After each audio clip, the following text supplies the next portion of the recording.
lighting looks crazy too. My skin looks crazy.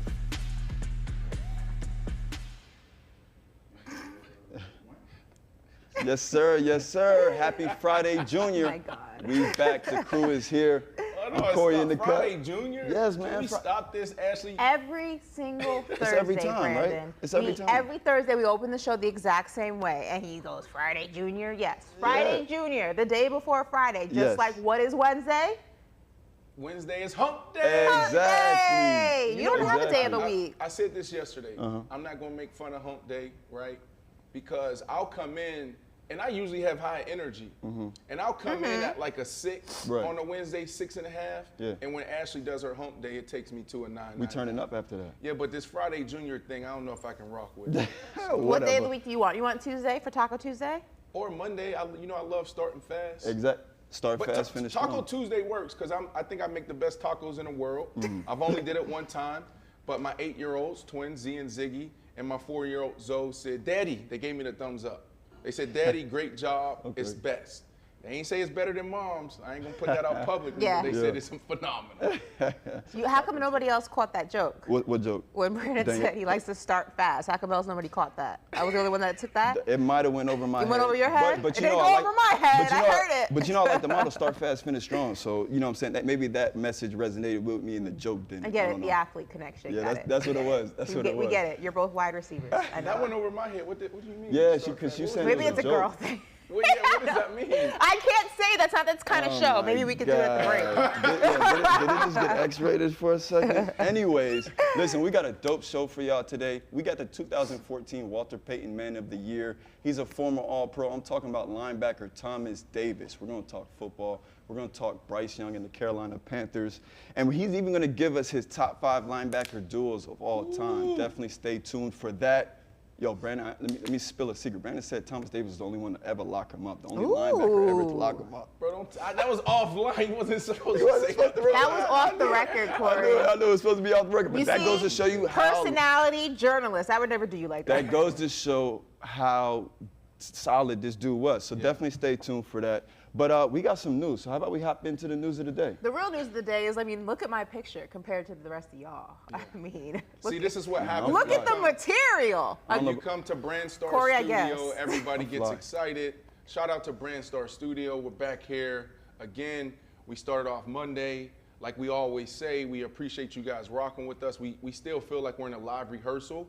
So for you guys to still be here and our channel growing and our viewership growing, when we're working through it, says a lot about you guys and it says a lot about our team. So we have some extensions to our team today. So shout out to Brandstar and everyone that's helping us. We've obviously done work here in the past over the last few years. Some of our biggest shows, Fat Joe, the Houston crew, Bun B, et cetera, et cetera. Everyone's come here. Pac-Man, that was a legendary one. Yeah. You got emotional cry here, and that's when I was like, man, we got to figure out a way to work together. This is the dream, right? But we got to be careful here. I already got a few haters. I don't want people to be like, dang, why y'all in this beautiful studio? How y'all do it? Because what they expect is the mic. They're expecting, you know what I'm saying? What they doing, right? Right. But anyway, so shout out to everybody who rock with us and also our team. Let's jump into some news of the day. I wanted to start with Jonathan Taylor. Did you guys see the news that came out yesterday? Yes. Right, obviously you have, because when you talk about the running back market and what's been happening in the NFL, it's probably dominated the summer, right? Headlines. Saquon Barkley, if you had other guys that's under contract who has really good base salaries, also stepping in from, McCaffrey to even Derrick Henry and so many more. But Jonathan Taylor is someone that I really want to highlight here because, he's a guy that deserves a contract, right? He came to camp and he didn't hold out, he held in, right? Yep. So he comes and he says, my back hurts, right? The classic, my back hurts, and I'm in support of it. No, what did Mike Tyson say? It's spinal. There you go. And so what ended up happening there, he held in, and then he met with the owner, Jim Irsay, and basically Jim Irsay came out and said, look, if I die tomorrow and you're no longer in the NFL, nobody's going to care. So that meeting didn't go well. So a hold in turned into, I'm going to leave for a week or so to do my own rehab somewhere else. I don't know where the hell he went, but he wasn't in Indy, okay? Right. Last week, and this is why it's interesting, and we really need to pay attention to this, is because last week the coach, the general manager, everybody came out. Well, I'm not sure if Chris Ballard, the general manager, spoke on this, but the head coach came out and said, we expect him back next week, and next week is here. And now he's excused again. Mm-hmm. So it's getting really messy, and hopefully they figure it out. Ashley and Corey, you saw Zach Martin get his deal done. You saw Ezekiel Elliott come off the board, and you also saw Dalvin Cook come off the board. Ezekiel Elliott now in New England, $6 million. Dalvin Cook, he can make up to $8 million, which is a shocker to a lot of people. Yeah. Some people are saying that Jonathan Taylor should make $10 million, and I don't know, or he should take the $10 million on the table. Mm-hmm. So hopefully, you know, he gets what he wants, and the Colts make the right decision. Yeah. We're talking about the 2021 rushing leader, if we're being honest. Yeah. Do you feel he's deserving of that contract and in that range too, that $10 million range? For sure. I mean, I think that, like Brandon said, I think we've said it on this set before, not this set, but our set in general. Mm-hmm. He is definitely one of the top running backs in the NFL. And I think that he is that hybrid running back that we're constantly referring to. And I think that the market is what the market is. And unfortunately, a running back like an Ezekiel Elliott is not making that kind of money. You look at the top three. I know Saquon's tied for third, but if you look at really the top two, what do they both have in common? They're dual threat running backs. They can run, and they can also go ahead and play that wide receiver position. I think Jonathan Taylor definitely falls within the top two of Christian McCaffrey, and who's number one? Alvin Kamara, he's the second highest paid. Alvin Kamara, yeah. So Alvin Kamara and Christian McCaffrey are the top two, and then it's tied with Saquon, and I'm forgetting the other person tied for third. But was it Derrick Henry?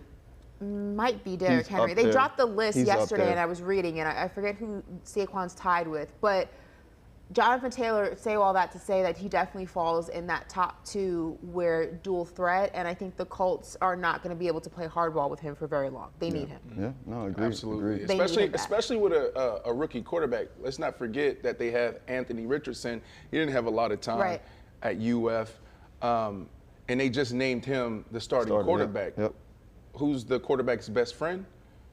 Rookie quarterback is the run game, right? Absolutely. So hopefully they get that done because Anthony Richardson's career is on the line as well. Yeah. Oh, and on that note, were you surprised that they gave him the green light this early, like in camp? No, I mean, if it was when I first got in the league, if it was 10 years ago, 15 years ago, I would have been like, yeah, that's a shocker. Yeah. But things shifted, you know, probably halfway through my career where now they draft these quarterbacks in the first round. They're drafting them to play right away. Even if it's a second-round quarterback, they're throwing these quarterbacks out there and saying, no, we need you right now. Yeah. So that's the philosophy now, is letting these guys go out there, be battle-tested, pick up a few scars and work through it. Yeah. You know, I don't think they need to rush this, right? Because I hope the Colts don't think that they're going to go out there and win the Super Bowl this year. Do they have a really good defense?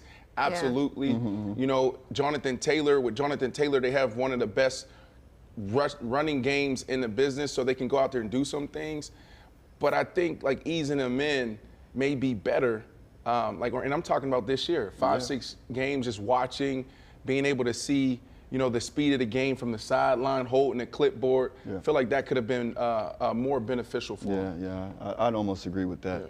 Well, hey, I'm going to lob up the next topic for you, Ashley, because it seems like at both the collegiate level and the professional level, all of these players have been bit by, like, the fight bug? I don't even know what to call it. Have they been bit by Mike Tyson or something? Yesterday we were talking about camp fights, and Deion Sanders says, you know what, I want some of that action. So there is a clip that has gone viral where he basically was unhappy the fact that his players all didn't go ahead and get in the mosh pit when a few of their teammates started fighting, wrestling, tussling. Take a look at this.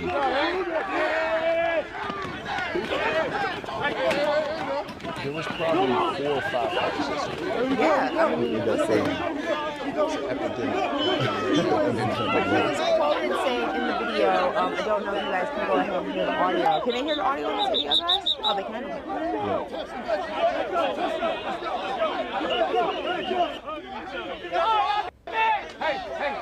Hey! That shit touchdown, hey! Keep going up, man. Who just fought? He just fought. I seen two of y'all walking off over there, and you got a teammate fighting. What they do that at? Nowhere. What they do that at? Not here. In one fight, we all fight. You understand that? No, sir. I don't want to see y'all walking off when somebody's fighting. Yes, sir. Never again. All right. Come on. I was in. So basically, Deion said, look, if I do it, if they do it, we all got to do it. Yeah. Now, I've never been in an NFL fight or an NBA fight, only in my head. But I do live by the philosophy. Well, maybe not at this point. I'm 30 now. So maybe when younger Ashley did have the philosophy, like I was that friend, like if you got into a situation and we were out, now I got to fight. Yeah, right. I'm going to curse you out behind closed doors because, like, why did you make me do that? Right. But I can't let you go ahead and rough and tough by yourself. But I'm 30 now. I have a lot more to lose, so I don't go around fighting. But back in high school sports, your teammate gets into it. You gotta back your girl up, your guy up. Protect your brother. What 100%. You know, I think that you know you can lose friends, you can lose family, you can lose teammates. If you out there, my back is against the wall, and you watching, and you're not participating, you're not helping. Oh, it's done. What's the Kevin Hart thing? It's done. Help me. Yeah, right. A word we can't say on set. Help me. Yeah, right. Help me. So here's the situation, Ashley. I get what you're saying, right? Like for me, I grew up the same way, but look, things still happen. So right now, today, you go out with one of your girlfriends. Something happened. You never know. Could be somebody drunk on drugs, and then all of a sudden, or a group of people. What you gonna do? Yeah, you 30, you got a lot to lose, but what do you do today? It depends. Here's my philosophy. Like if it's a one-on-one situation, like handle your own stuff. Yeah, right. Like that, I believe that. Like otherwise you're jumping people and that's not cool. So one-on-one, you a grown woman, you can handle your business. Now, if y'all two at an altercation and from the corner of my eye I see like one of her homegirls walking up, it's like, we're not gonna do that because now it's a different game plan. Now it's a different, the math is different. But one-on-one, I feel like you should be able to handle yourself. And again, sometimes it's not even a fight, it's just a verbal altercation. But I feel like one-on-one, you gotta stay out of it. So I'll say this before we move on to the next piece of news of the day. I actually like this from Deion, right? And there's some people a lot of people, especially at the leadership position, whether it's captains on teams, and this is across like NCAA, NFL, even high school ball. So captains on teams, head coaches, general managers, ADs, all that. I'm like, what? Why is he saying this, right? Well, you got to think about like where dogs are grown, right? Like our league is made up of 80% minority, and most of these young men come from some of the toughest places. So what makes them who they are is how they grow up in their upbringing, right? So if you don't have that, you're not really good. I'm being honest with you. If 80% of the league are guys that have that dog mindset, that philosophy, grew up with that same philosophy that Ashley just talked about, if you don't have that, how do you participate or how do you compete against these guys? So to me, what I see here is Deion coming into a new program. They're in Colorado. I mean, they're recruiting guys from all over, but he's setting the stage because nobody wants their team to really fight because there's a lot of risk there. We're talking about yesterday, we saw Micah Parsons punch his teammate and guys at the, with the Washington Commanders fighting, punching. That's a broken hand, bro. There's been guys that not only broken hands, snapped knees and patella tendons and all types of things. Time out. Micah punched too. Oh, you didn't see that? Oh, no. I love that you brought that up. Roll the clip, BC. Get your mans. Get your mans, Ashley. What's up with your mans? Yeah, see this? No, I didn't. Wait, it happened so quickly. Yeah, I know. It's real quick. Roll it again. Those are the only punches that were captured, but he was throwing haymakers. Who was he punching? His teammate. My God. His teammate. Get your mans. Like, why you punching his teammate like that? I mean. So you don't want that though, because think about that. Micah Parsons could potentially be MVP this year, and that's not far off. He definitely could. He's in position to be Defensive Player of the Year. He's in position to break, the sack record. Like this dude is on pace to be a Hall of Famer. Right. Look what he's doing. Yeah. He break his hand. He break his hand. Now we're talking about millions, maybe billions on the line for the Dallas Cowboys. Like we're trying to win the Super Bowl. Right. Yeah. So I say all that to go back to Deion Sanders. I think Deion Sanders is really teaching his team like the type of mindset that they need to have if they really want to compete in the conference that they're in, or just compete in college football. Period. He wants to instill that culture. Not to say that fighting is the culture, right? But it's what you said earlier. It's like that dog mentality. It's that mindset. So 100%. No, I completely get you there. I completely get you there. Let's stay on the topic of fighting, right? In the fight realm. Oh my God. You gotta stay here. And we love talking fighting on the show. Obviously, yesterday we talked about the camp fights. You saw Micah Parsons, Deion Sanders. We talk a lot about boxing. We're big boxing fans. Ashley, right? You're getting into it. Or can you say slowly but surely? Are you a fan or not? You got like one foot in, one foot out. Okay, I'm an admirer. Admirer. So this fight, to me, this could be the fight of the biggest fight in history. The biggest fight in history. Where are we going with Musk this? Okay. Versus Mark Zuckerberg. I'm leaving. Have you guys? No, stay. Can someone please unmic me? Time out. Time out. Would you Did not you just watch say this? the biggest fight in history and then say Elon Musk? Watch this. And Zuckerberg? Okay, watch this. Oh, man. How many? Andrew, please come unmic me right now. Fact checker. Please. Can anybody tell me how many followers, subscribers is in the meta land, in the metaverse? And then also in Twitter land or X, whatever the hell they're calling it. So yes, you're talking about two of the most powerful men in business coming together, right? There's beef, there's drama. Mark Zuckerberg goes out there and launches Threads to compete with Elon Musk. Two business dudes taking the octagon, the ring, or whatever the hell they're gonna do in the Coliseum or whatever. You mean to tell me that wouldn't be the biggest fight in the history of combat sports? I think Will got your numbers too. If I wanted to go see like middle-aged white guys, too much time on their hands fighting, I would go to my local sports bar. I don't need to watch that. But they ain't got the money that those guys I watch don't and the need influence to, that they and the power. Because you're a big You would Twitter actually fan. pay to watch that? You wouldn't? I would watch the clips once they hit The Twitter. clips? Or X, I'm watching whatever. Ashley, this is what I would say.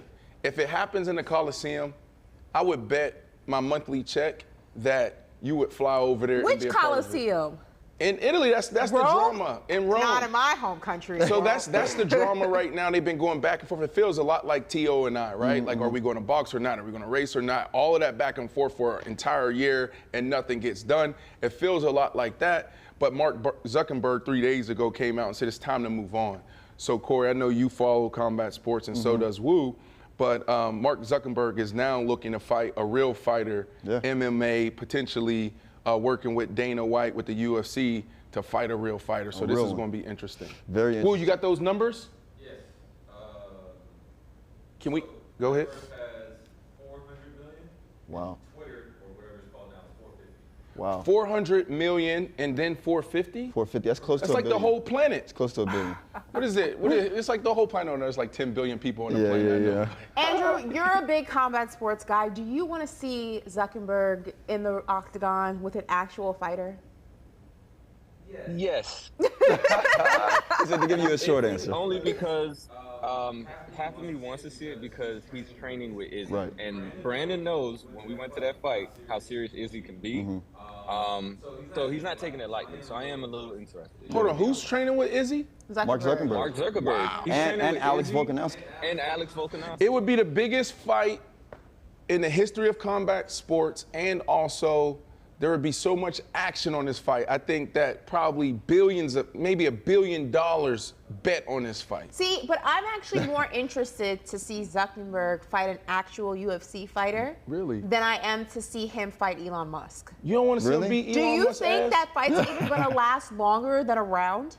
Well, it's interesting Have because you seen Elon Musk? but he fights. He fights trains. who? Twitter trolls? Elon Like, he Musk, doesn't right, fight Wu? people. I've seen more clips of Mark than I have. For Elon. sure. I Mark, think no, that's what I'm saying. Mark looks like he actually takes it seriously. Right. Like he can actually get into the ring and hold It's been himself. reported that he's well versed in multiple types of fighting. That he's actually studied different levels of fighting, different styles of fighting. So because of that, I would be interested to see that, like his technique and how he actually lasts against someone who does it for a living. But I don't want to see him fight Elon Musk. That'd be like you and me getting into the ring. How long do you think that fight's gonna last, Brandon?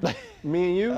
How long do you think that would last? Well, it depends. If it's kickboxing, you might get me. Didn't you grow up kickboxing? I didn't grow up kickboxing. No, I think it would be a great fight. Elon Musk, all he needs to do is survive. maybe 9 minutes, and it'll be a. That's a great vibe. long time, Brandon. I know that is.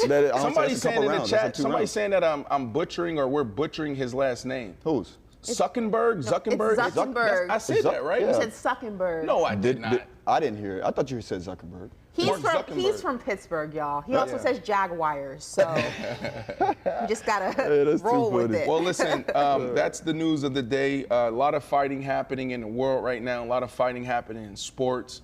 You know, hopefully, well, I won't say hopefully. I know we're going to see 3 or 4 more camp fights today. Honestly. And then this Elon Musk, Mark Zuckerberg fight. Yeah. I want to see it. Yeah. Well, let's say I'm going to throw Corey and alley-oop now. Let's stay on the topic of fighting. Yeah.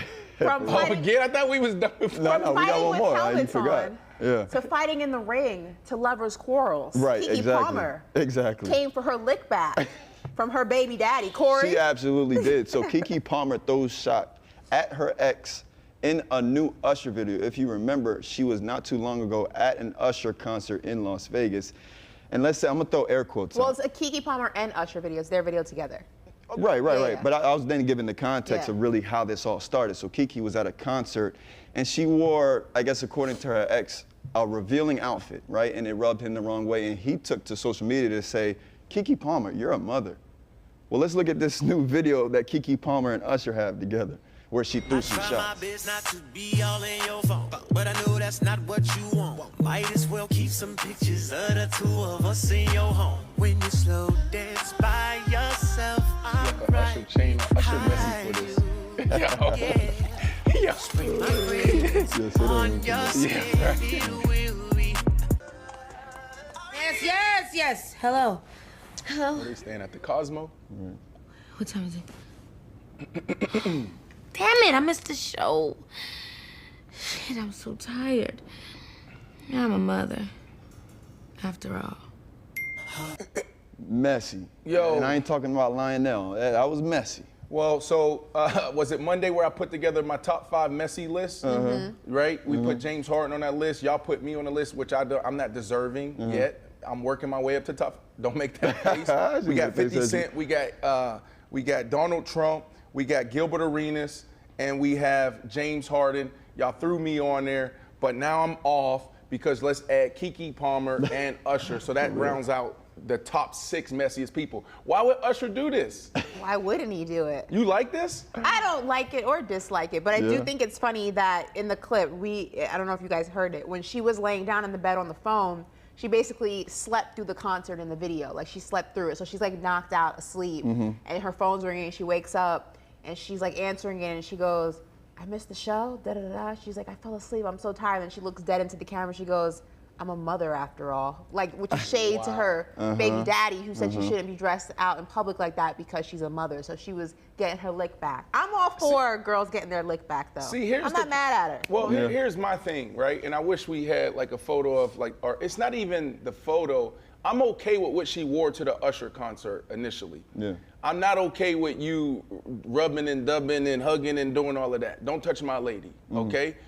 I actually love when my lady actually goes out and wears revealing things. If we're in Europe, hell, you can go topless.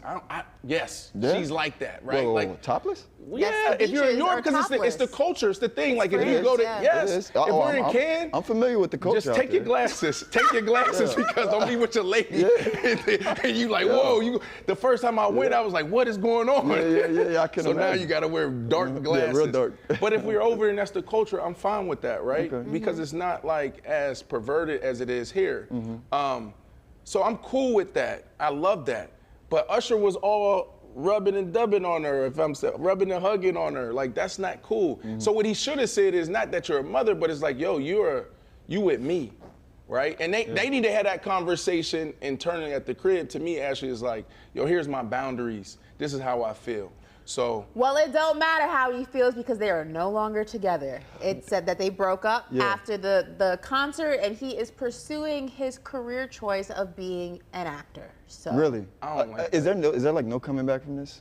Like from like a woman, even like a woman's perspective, like on him, like could she ever reconcile with him? And then after what she did, maybe that's a question for you. I'm somebody. Like as a man, would you ever? So for me personally, I'm somebody like, you know how like people spin the block like on exes and stuff? I've never been that girl because once I'm like turned off, I'm turned off. Like I have exes and guys that I've dated that it didn't work out romantically and we're cordial, we're cool. Like if I see them out, it's like, hey, what's up? Like some of us are even like friends, like we're homies, but I can never like get myself to that place with you again. Like once I'm done and I'm off, like You I'm don't spin off. the block. I'm not a spin the blocker. Like if I've ever spun the block, it's because I wasn't actually done the first time. But once I'm done and I have like the ick about something or I'm just like over it, I'm not a spin the block. So if you ever see me spin the block on someone, it's because I wasn't actually done with them the first time. But once I'm done, I don't do it. So who are you not over yet? Nobody. I'm chilling. So you're good. I'm cool. I'm Gucci. I'm What's sitting here. next? What's next for Ashley Nicole Moss? Because I always see like there's like 2 or 3 dudes that always shows up. Yeah, right. I think today somebody gave you their last name. Something like that. So like, they want to know. The people want to know what's the situation. I am single and minding my business. So yeah, there it is. I'm just a big believer. I don't know how if it's the same for men. But like I'm busy, like I have so many things that I'm doing, but also like I'm somebody who like I talk about it on the show all the time. You guys know I'm big on energy and I'm just big on like just vibes and things like that. And like I just feel like if I'm going to carve out time in my life where there are some days that I forget to eat. Like that's how constantly on the move I am. So if I'm gonna take a conscious effort to carve out time in my schedule for someone, the vibe just has to be like there. It has to be like worth my time, worth my energy. And if it's not, I just don't have the time to entertain it. At 21, hell yeah, I was entertaining a bunch of things I probably shouldn't have. But like once you hit 30, you're like that switch, your priorities, at least for women, like it just changes. Like I can't dedicate time to something that's not like really there. So that's kind of where I am. All right, well, so back to spinning the block. Ashley says she won't spin the block. If you're Kiki's ex, I'm spinning the block. I mean, he don't have a job. He should I spin the love block. Kiki. I think this is a huge mistake for him. He should have played his cards differently. Although I feel like I lean towards him more, not necessarily on how she dressed, but more so like, yo, you crossed the line, right? Like, Usher, don't touch my lady, okay? But yeah, I'm spinning the block, bro. She's so talented. She's so beautiful. You know what I'm saying? Now, obviously, we don't know. I don't know her personally, so, you know, what we see publicly could be totally different.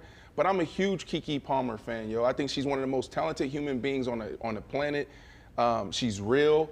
You know, a lot of times you see these celebrities or famous people, and it's just like they just put on. You know what I mean? Her, what you see is what you get. So I'm spinning the block 2 or 3 times on Keke Palmer. Yo, because my thing, don't you think they're kind of like even now? Wouldn't you say they're kind of even?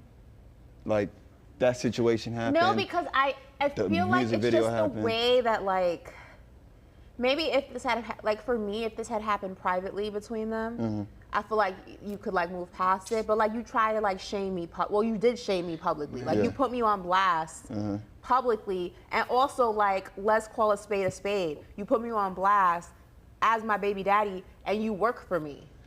Like, you work for me. So like I am your meal plan. You know what I mean? You mean like he works for her. He works for her. Like he works on like it the was set doomed from the beginning. You know what I mean? It was Like so it's like you trying that don't work. You trying to shade me and like no shade, but I'm the breadwinner. Like you couldn't keep this behind closed doors in the house that I pay for. Nah, I'm cool. Really quickly in the chat, shout out to the chat. The chat is popping today. It's fire. I see BB. Shout out to BB. Oh, BB's in there. BB's in there. Okay. Yeah, shout out BB. Yeah, Hopefully. BB, how's the baby? Yeah. We miss you. We love you. First time mother. Love seeing BB in the chat. Christy O, hello, how are you? Right? Our regulars. Are they regulars or what do we call? Yeah, paper chasers. Paper chasers. Paper chasers. Working title. I'm gonna say yeah. Have we like decided? We need a name here. here. Themselves the paper chasers. Right. September 14th is the deadline. We need a name for our group, right? Like, what is it? The Shade Room has the Shadies or the roommates? The roommates. What is Barstool? The Stoolies? Something like that. Right. Somebody in the chat said he always got a chance, speaking about the Keke Palmer situation, says he always has a chance they got a kid together. Do you think that's true? No. That's personally how I feel. No. That's how you feel? So you think if you had a kid with someone, regardless of where y'all are, there's always a chance? Because you're always connected. No? I don't know. I know some people who don't speak to their baby mamas at all. I agree with Ashley. I think dudes, right, like when a woman's done, a woman's done. Yeah. Right? Dudes, like, you might walk in, see your ex, she wearing something fly, and then your mind just go crazy. You be like, oh my goodness, what did I do? Yeah. So unless it was that bad, that toxic, and you moved on and you found that one, you know, but majority of the time, like, dudes be messing up. Dudes be messing up, and then they see they lady with somebody else, and they get sick. Yeah. They get sick. Yeah. You ever been sick? Me? Yeah. I mean, well, you said that from a dark place. No. Actually, no. I mean, see, here he goes. Oh, What you say? Here you go. Liar, Court. Why are you always lying? Because you know what's funny? Y'all always do this to me when I want to say I'm not locked in right now, but like, no, I haven't. You never had someone break your heart? I don't believe this man. I've had my heart broken. No, I'll say this. My very first girlfriend, I was just like. Middle school? No, it's high school. It's high school. It's freshman year of high school. So look, Ashley, you ready? You ready I'm for the ready. stories I need to a come real out? story. Oh, this is Yeah. a real story. Like, Okay. My girlfriend broke up with me, and I was just surprised. This was my first relationship. I just didn't expect to be the one to get broken up with. What was the reason? You know, difference in personalities. I think So we were you just. sucked and she hated you. No, it was a good relationship. Somebody else y'all. scored a touchdown Friday. Nah, that wasn't it. That wasn't it. No, because I was the man at that time. I was freshman All-American. You know what I'm saying? So, but nah, like I can honestly say my heart was broken. I might have shed a little tear. You cried? I So did cry. JP I did cry. in the chat, who's running I Am Athlete handle, says y'all gotta ask Corey what gang he's the CEO of. Nah, JP, why he just set me up like that? What gang are you the CEO of? Yo, could I even say that on air, JP? Why you set me up like that? Don't get us banned. That's what I'm saying. That's what I'm saying. Yeah. Stay tuned. We might have a brand coming soon. Do you remember your first heartbreak? Yeah. Me? Yeah. My first Was it heartbreak. high school? Man, I got my heart broke. I'm a lover. Is lover boy, like, is that a good thing? Like, So you're Drake, you're a lover boy? What does lover boy mean? It means Because I've been saying that a lot lately. I don't think it is a problem no, being a lover boy either, is just right? someone who's just, it's like a Drake. It's just you. Man, I got my heart broken about 20 times. I fall in love quick. Do you? Not You one of 20 those? times. You one of those? Yeah. You gotta work on your boundaries. Oh my goodness. My roommates in college be like, damn, dog, you only known him for 3 days. Oh, you was one of them. You wanted to hold This the hands, one. lock arms with him. And like This me the too. one. That's too funny. But no, the first one, I don't want to talk about it. No. My first heartbreak was in high school also. Was About it? to cry. And it was this guy that I was dating. He was a baseball player. First mistake. Yeah. And I was like head over heels for him. He was like a transfer from a different school, and all the girls wanted him. He was like a little bit of a bad boy, but he wanted me, and I felt like, yeah, ha, got him. And I never forget we were dating because like it was high school, and maybe about like 5 months, and I'm walking my dog, and I pass the playground, and he's in the swing set with another girl. And like all over her, and then like took me out of his MySpace top 8. Like it was about that time, and I was heartbroken, like crying hysterically. My dad wanted to beat him up. Oh, I can like imagine. it was one of my it was like my sit right first with him. real heartbreak. And then funny story how things come full circle. Y'all spent, about you spent the block. no. A month ago, he slid in my month DMs ago. talking about, hey, you look really good. How you been? You've been killing it. I said, boy, if you don't get out my face. Yeah, right. Like, So you replied to him? no, I didn't. I left that message on red, and I said, you And make sure thought. he saw red, right? That would be a beautiful story. No, You know, it wouldn't. I love stories. You should hit him back. Actually, I will not. I'll hit him with my car, maybe. Well, anyway. Well, listen, Just kidding. I won't listen. hit anybody with my car. That would be murder. Listen, this has been a great conversation, but we have our guest on. He is ready to go. And I'm talking about, as I said at the top of the show, the 2014 Walter Payton Man of the Year. He's a former All-Pro and a 3-time Pro Bowler. I'm talking about Thomas Davis. Welcome Yes, to the sir. show, Thomas Davis. Woo, woo. There he is. Yeah. There he is. What's up, boss? What's going on? What's up? What's up? How y'all doing? What's up, bro? See, this is good. the guy I know, right? Like there's men and then there's men. Look, my dog is sitting there in his office doing big business. Bro, I miss you, but tell us how this transition's been, right? You know, you're a guy that played 15 plus years, last stop in Washington, and you know, you have so much going on. Off the field, you always had things in the community, you know, different type of business ventures that you were involved in. How has this transition been for you over the last few years?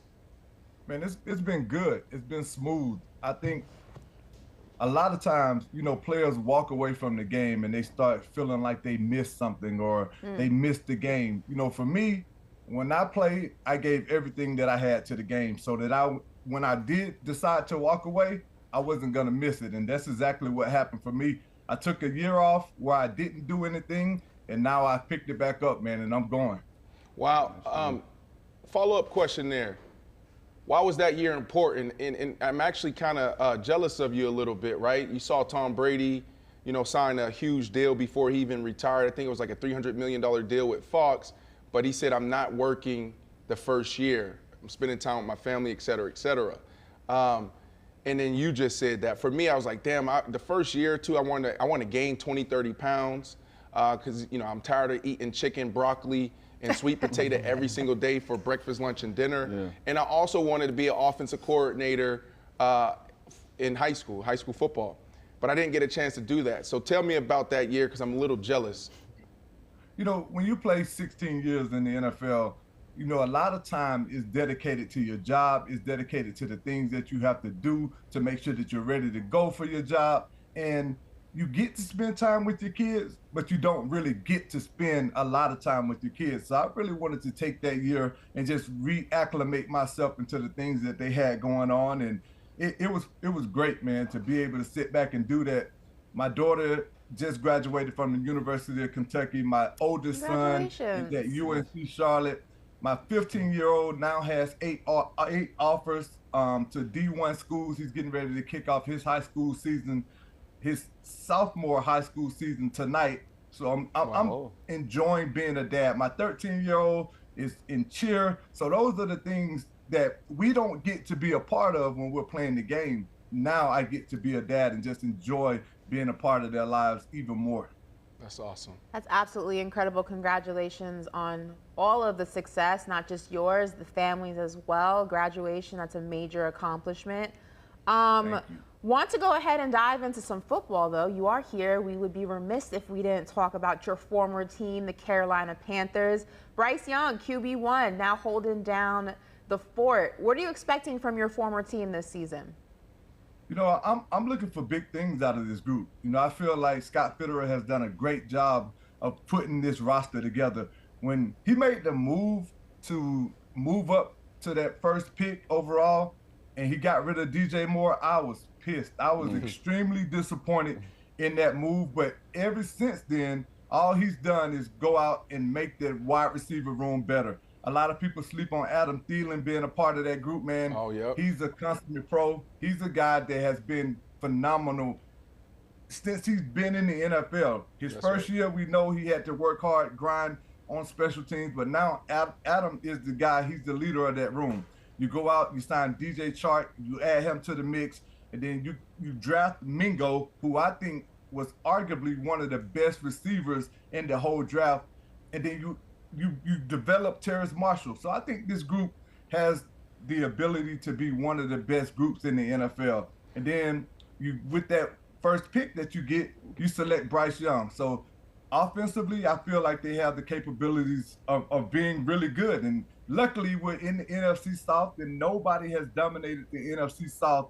Nobody is dominant in the NFC South right now, if you ask me. I think New Orleans may be the team to beat, but Carolina can get it done. So I'm just really looking forward to seeing how this group comes together defensively with Brian Burns, Shaq Thompson, and Jeremy Chin. I feel like these guys have a nucleus to be a really good football team that nobody is not expecting a lot from. Well, it's interesting you mentioned that because we on this show a few weeks ago gave our way too early playoff predictions, and I had the Carolina Panthers going to the playoffs via wild card. And I laughed at her. Everybody laughed at me. The chat laughed at me. Brandon laughed at me. Corey was kind of borderline. He was like, I can see it, but I don't believe it. Do you think that is such a far-fetched idea? All the names that you just mentioned, how you're really feeling the defense, the nucleus, just everything going on with this team. Do you see that this is a team that could possibly be a wild card? I absolutely think that this is a team that could be a wild card without a doubt, but not only be a wild card, but potentially make it in the top 8. Because I just talked to you about the roster, right? And that's one thing. And I know, B-Marsh, you sitting up there and you thinking like, oh yeah, y'all just got beat 27-0 to my Jets, man. You know how preseason go. You know that doesn't mean a single thing. When you look at this roster, that's one thing. But the coaching staff is the thing that I fell in love with the most. You add Frank Wright, Then you bring in Jim Caldwell as a special assistant. We know Josh how McCown. well he. Say that again. Josh McCown. Yeah. Then you add Josh McCown. Then you add Deuce to the running back. Now you got D'Angelo Hall on the defensive side.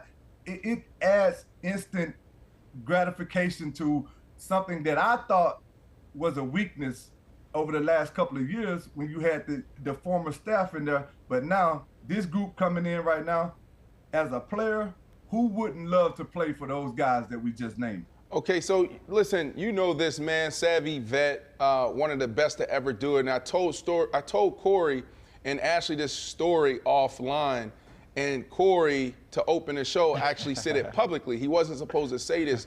Remember when I played for the Chicago Bears, and we came down to Carolina? And I every remember time, exactly what you're talking about. where am I going? What am I about to say?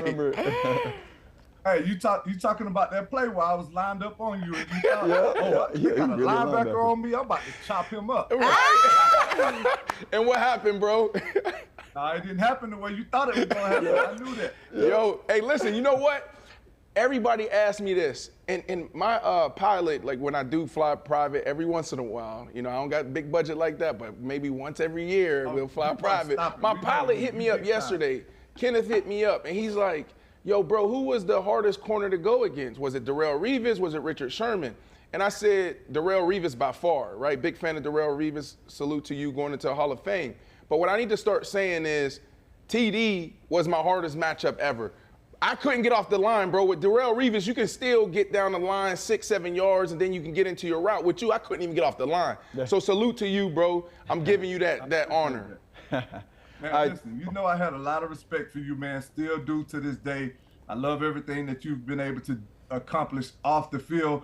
But what you were able to do on the field, man, was special, man. You was a big physical receiver. So I knew every single time we played y'all and I lined up across from you, I had to bring my best. That's right, and you locked me down. Really quickly before we transition to another topic, I want to stay here in Carolina and Bryce, right? Because you talked about the playoffs. Ashley has them in the, in the wild card spot. You're speaking highly of him now. Bryce Young, right? We already talked a little bit about Bryce Young. Like, what are you seeing? What makes this guy special, right? Like, a savvy vet can look at a dude, look in his eyes, see how they warm up, and see if they have it or not. What are you seeing? Listen, Bryce Young has that it factor. And then you kind of look around and you like, what is the it factor? You go back to his high school days, the kid was a winner. You go back to his 7-on-7 days, the kid was a winner. At Alabama, the kid was a winner. He knows how to get the job done. Okay, he had a ton of talent around him, but the show went as Bryce Young went. He's not just sitting back there stagnant in the backfield. If things break down around him, he's not afraid to pull the ball down and create with his legs. He has that it factor that you look for in a quarterback. The accuracy is there. When you're B. Marsh, you know this better than anybody. As a receiver, you can run the best route that you've ever ran in your life. You get wide open, but if the quarterback can't hit you where you're gonna be versus where you were, then none of that really matters. Bryce Young has that factor. He's gonna put the ball where it needs to be. He's gonna allow his guys to run open. And man, to me, just getting to meet this kid, you can tell without a doubt that he absolutely loves the game. He studies football, and everybody that has interviewed him all talked about how smart he is. Those are the intangibles that you cannot take for granted as a quarterback. Yeah. Well, I'll tell you what, Thomas, I can't wait to watch him. But earlier, you had mentioned Shaq Thomas, right, linebacker for the Panthers. You guys actually just added Deion Jones. He was a guy who showed some promise pretty earlier on in his career. But I want to know, Thomas, like, who are some of your favorite linebackers to watch right now across the league? Might be Shaq, Shaq Thomas. But what are some other names? I know Shaq is my son, but his name is Shaq Thompson. Thompson. I gotta be all the time. So I love the fact that you adding Thomas to his name. Guys that I enjoy watching right now in the league, I love that San Fran duo. I love what those guys are doing. I've been a big fan of Levante David for a very long time. I think he's one of the most underrated linebackers in all of football. And to me, when I talk about linebackers, I talk about guys that are off the ball, that have to get back in coverage, that have to do every component of playing the linebacker position. Not just guys that rush the passer, that get paid big bucks to go get sacks and take up Pro Bowl spots. Not those guys. Those graduated, or let me see how I want to word this. The second coming of a defensive end that they've tapped to be linebackers. If you don't notice, I'm right. That's a good one. Because they always take the Pro Bowl spots. But I just feel like a linebacker is a guy that's off the ball, plays the run very well, plays in coverage very well, and is the leader of the defense. So when I think about good linebacker play, Bobby Wagner is a guy that has done it for a very long time. Those are the guys that I really look to and think, hey, this is the next coming of the linebacker position.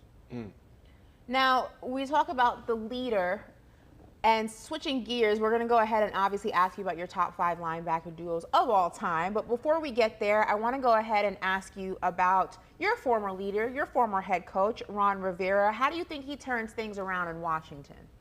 Listen, I think Coach Rivera is the man to get the job done in Washington. He just has to be given the reins to be able to do it the way that he wants it done. And I think Coach Rivera has done a phenomenal job since he's been in Washington, but we all know that there's a lot of work left to be done. And I think with this new ownership change, that's going to give him the things that he needs. Eric Bieniemy coming in as the new offensive coordinator, I think that's going to light a fire under that group. And I just think that defensively, they have the players to be a really good, dominant football team, but they just have to go out there and do it, man. You can't keep talking about what is Washington going to do, what can they do. Coach Rivera is a guy that has proven time and time again that he can go and be the leader of men. And I know for a fact, being a former player of his, there's nothing that any guy that has ever played for him wouldn't do for him. Well, I love that you brought up Eric Bieniemy, because recently in training camp, you know, he had to go ahead and address how he speaks to his players, how he deals with his players. And there was a discourse on NFL Twitter, and players were kind of divided. Some guys have gone on record and said that they don't appreciate how Eric Bieniemy speaks to them. That he speaks to them allegedly like they're not grown men. And then some players like Tyreek Hill have come out and said, no, I love this energy. This is the kind of coach that you want to take you to the next level. Eric Bieniemy went ahead and said, listen, if they have an issue with me, they can speak to me directly, but I just want to go ahead and make this team great. Where do you stand on how coaches deal with their players in terms of the way that they speak to one another?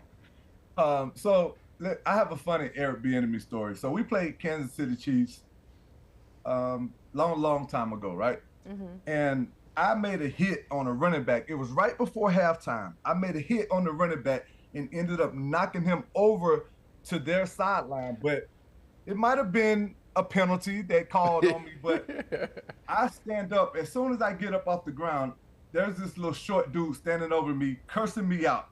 And it's Eric Bieniemy. So I'm like, man, if you don't get out of my face, like I've never, ever had any issues with any opposing coaches, but me and him, we went at it. I'm talking about from that point all the way walking into the locker room at halftime, like we're going back and forth. And I think that really just speaks to the passion that Eric Bieniemy has for this game, the passion that he has for his players. And once these guys really realize that he has their best interest in mind, I think that they're going to understand that he's doing what it takes to win games. He's not there trying to make everybody in that locker room happy and be their friends and be their brothers. And for me, I love a coach like that because he's going to motivate you. He's going to get the most out of you. So if they really understand what he's trying to do, it's going to be good for that football team.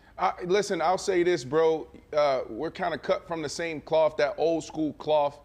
And that's what I see as well. I'd rather have a coach like an Eric Bieniemy, a Bill Parcells, a Bill Belichick, even a Coach Tomlin that's going to keep it real, hold everyone accountable. Because the other side is like, look, you can be a Coach McVay, you can be, you know, this player's coach, but if you don't come in and win, you lose everybody, right? And so you need a coach that's going to come in, hold everyone accountable, and push everyone to be great, because you got 50-something dudes in the locker room, and that's the toughest task, is how do we get everybody all aligned? You know, one guy is late, one guy just got a DUI, one guy just got arrested, you know, this dude won a contract, this dude is hurt, right? There's a lot that these coaches have to put together just to get to Sunday. So I'm a lot like you, bro. I appreciate that because there is a lot of conversation around Eric Bieniemy, and hell, maybe he'll get it done, maybe he won't, but we'll see. Yeah. I mean, and with that said, right, we were talking about him at the top of the show, Jonathan Taylor. He's a guy, right, who's been really, we refer to it as holding in because he's wanting to restructure a contract. And, you know, the running back market, that's been a conversation as of late. Really what we want to know is basically what's your thoughts on just the state of business now in the NFL, right? The running back market, the way, you know, the markets are changing for various positions and so on and so forth. Just what's your thoughts overall with the state of the NFL? Man, it's very, very disheartening the way that they're doing the running back position right now. Because I think one thing that the guys in this league need to fully understand and realize is the running back position this year. Next year, it may be your position. So we all need to rally around that group and understand that these guys have earned the right to be paid at a certain level. When you look at Jonathan Taylor, when you look at Saquon Barkley, those are guys that I look at and they absolutely deserve every single thing that they're fighting to get because we know how tough it is to play that position. We know the shelf life of a running back. So you have to maximize your opportunity when you have it. And if you don't, then you may never get that big payday because they are an injury away. And I think teams understand that they are an injury away from not being the same guy that they once were. But if you are at the top 5 in this league at your position, then you should be paid accordingly. And not only paid accordingly to the position group, but paid accordingly to what you offer your football team. Yeah, that's good. You look at the running back position, they catch the ball out of the backfield, they run the ball, they block, they do so many different things that you cannot take for granted from a positional standpoint. So I think that they definitely need to be paid just like everybody else is getting paid the big bucks. Listen, well, you brought up we were talking about the running back position. We want to get to your top 5 linebacker duos of all time. You, Luke Kuechly, legendary. Captain America. Yeah, yeah, right. Can't wait to see if you put yourselves, you put your group on that list. But really quickly, hardest running back you've ever had to face, and why? Oh man. I think the hardest running back, me personally, that I've ever had to face was Brandon Jacobs, man. This dude was a defensive end, a glorified defensive end that they used to just hand the ball. And they used to hand him the ball a lot. And if you allowed him to get going, it was never a good thing for you, watching Brandon Jacobs coming at you full speed. I watched the play when he played against the Washington Redskins at the time, and he ran Landry over and put him. I think that tells you everything that you need to know about Brandon Jacobs and who he was. Yep. That's good. That was a good one. Before we tap into your top 5 of all time, your top 5 LB duos of all time, I want to ask about training camp very quickly. We have seen a lot of fights go down in training camp so far. That's normal, but we've also seen a lot of just season-ending injuries for guys. It has opened a question of how can training camp go ahead and be changed, manipulated so we see less of this. A lot of former athletes are saying there's really nothing you can do. It's the nature of the game. Training camp is important. You need it. Where do you stand on that conversation? Is there anything that can be done in training camp to limit the amount of season-ending injuries that we are seeing? Listen, injuries are a part of the game. They're going to happen. I mean, there's nothing that you can do to make training camp any softer than what it is right now. When I came through training camp was training camp. Now, training camp is like a vacation. These kids are out of meetings. They're out of practice at 5:30, 6 o'clock. We used to be in there till 10 o'clock at night and practicing 2 times a day. So they can't make training camp any easier than they're making it. I think if they continue to do this, they might as well just eliminate training camp in totality, because if you look at the structure and you look at the way that it is right now, they shorten the time down, they shorten the amount of practices, they shorten the amount of time. Like if there's any player right now that's complaining about the training camp structure, then they need to go out and find a different job. And that's that on that. And that's that. That on that. All right, Thomas, listen, we've been waiting for it. Our viewers been waiting for it. It's time for you to reveal your top 5 linebacking duos of all time. So I'm just going to give you the floor, Thomas. Hey, Who listen, you got? you're a savvy vet, bro. Yeah. Be careful with this, right? You know you're gonna piss a lot of people off, right? Listen, B. Marsh, I understand, and I put a lot of thought into this. I put a lot of thought into this, and I just want people to understand and know that this is in no particular order, first and foremost. Right. And this does not include the guys that I had no opportunity to watch. Again, let me rephrase that. Right. This does not include the guys that I did not have an opportunity to watch growing up. So, with that said, I'm gonna and listen. No particular order. Look.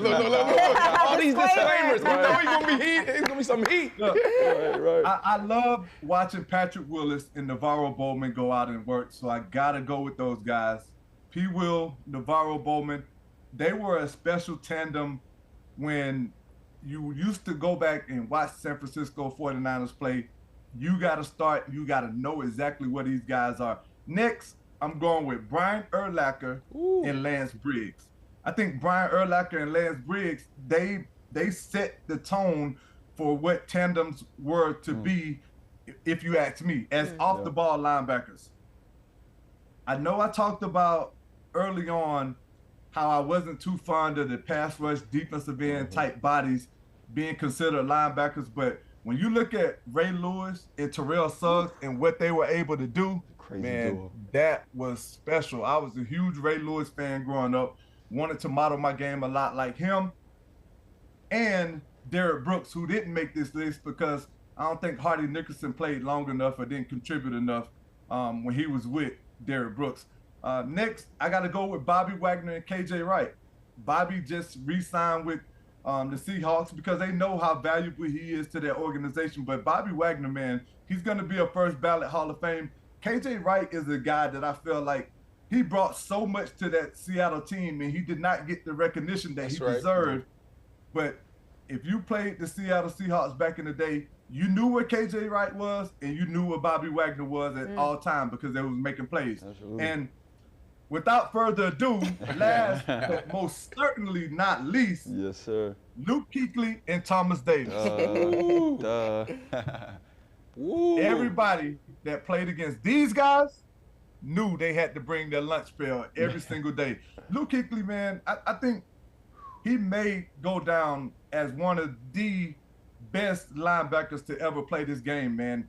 Smart, fast, physical, and probably, if you ever met him personally, the nicest guy that you've ever met in your life, man. So there you have it. That's my top 5. No particular order, once again. And it does not include the old-time guys. Okay. The Hall of Enough Famers, with these the ones disclaimers. that laid You're the going to be under foundation some for heat. all of us to come. Enough with the disclaimers, bro. You know you're going to catch some. I'm politically correct, B. Marsh. All right, well, listen, I'm not. And you know I like to get messy, bro. You've been around me for a very long time. Can we throw that list up again really quickly? Bro, if you had to, like you have to, right? Here's the game, here's the situation. Here you go. You have to rank them. Can you give us a 1 through 5 on that top 5 list? Oh my gosh. Put him on the spot. All right. I'm gonna put Bobby and KJ at 5. Okay. I'm gonna go with probably Urlacher and Briggs. Okay. I'm gonna go with. They're at 4. Man, who next? Yeah, this one's tough. Probably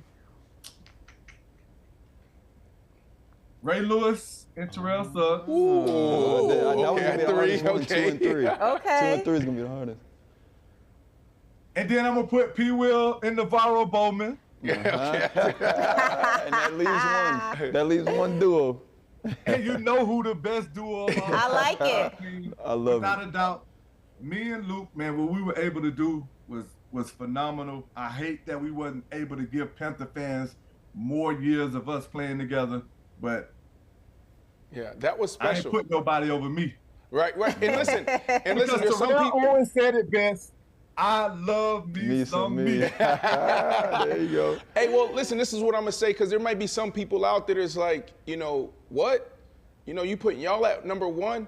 Bro, I'm not putting you at number one, but what I will do is I'll stand beside you and say, this is a real debate. This is a real conversation because, you know, if I played against all those tandems, you know, and I look at you guys, it was strategy. Like, y'all was the smartest group, I would have to say.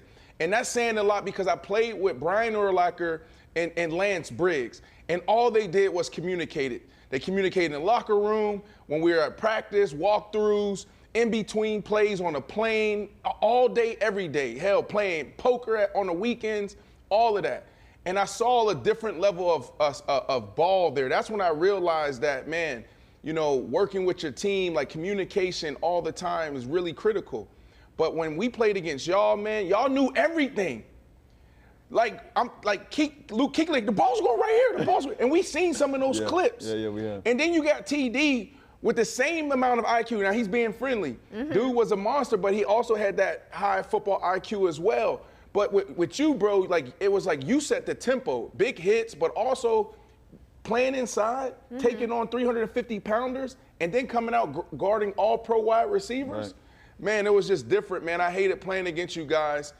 So it's a real debate, bro. I can't right now say that you're number one, but I will say I stand beside him on the debate. And I'm gonna stand beside him. Right. Listen, to me, B. Marsh, and realistically, I know that there are a lot of people that are gonna have their own opinion. They're gonna form their own opinions, and they're gonna feel a certain way. They're gonna feel the way that they're entitled to feel. But for me, it's all about knowing the work that went into doing the work, doing the things that we were able to accomplish. And like the brotherhood, the camaraderie, like you just talked about, man, it's unmatched. Yeah. It's unmatched. There is not a single thing that I can't call Luke Kuechly for. There's not a single thing that he can't call me for. That's real brothers. I'm talking about, you hear about a brother from a different mother, that's this situation. And you'll never get me to pick anybody. I don't care what the numbers say. You'll never have me picking somebody over us. And if you ask Navarro Bowman and Patrick Willis, they're not going to pick anybody over them. KJ and Bobby, they're not going to pick anybody over them, and they shouldn't, because that's how we are wired. That's the competitive nature that we have as linebackers, as football players. We want to be the best at anything we do, and if your list don't match mine, then you're wrong. Right. Well, bro, we love you. You know, we appreciate you coming on, man. You're a man's man. You're one of those guys, man. You're in that same category of like the Ray Lewises of the world, like just leaders, true leaders. When you think about leadership, like it's Ray Lewis, it's you, it's the Peyton Mannings of the world. I mean, you're Walter Payton Man of the Year, and you have so much respect, not only in Carolina, but throughout the entire league at all levels, from players to coaches to ownership. So like if any kids out there want to follow somebody, follow my guy TD. Before you go, bro, our last question, you know, parting shots, Super Bowl prediction. Who's going to represent the AFC? Who's going to represent the NFC? Thomas Davis, too early prediction as he leaves. Man, that is tough, bro. I ain't even. I have to. I'm a little partial to the Philadelphia Eagles from the NFC side and what they've done in the offseason, because you look at them and you think, well, they lost a lot of guys from last year. But when you look at my Georgia Bulldogs that they've assembled and added to that group, you know, I love Miles Sanders and what he's bringing. I'm happy to have him in Carolina. But for them to make a decision and a move to go add DeAndre Swift back and bring him home, man, that's going to be special. And a lot of people don't really understand how big that's going to be.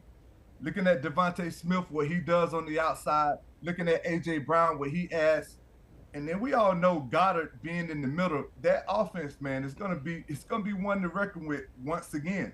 On the defensive side, starting with that front four or that front eight, what they bring to the table is unmatched in the NFL. Like, it's crazy for them to be able to assemble a group like they have assembled in Philly from a defensive standpoint across that front seven. Agreed. So I feel like they're going to be up there. They're going to be in the market again.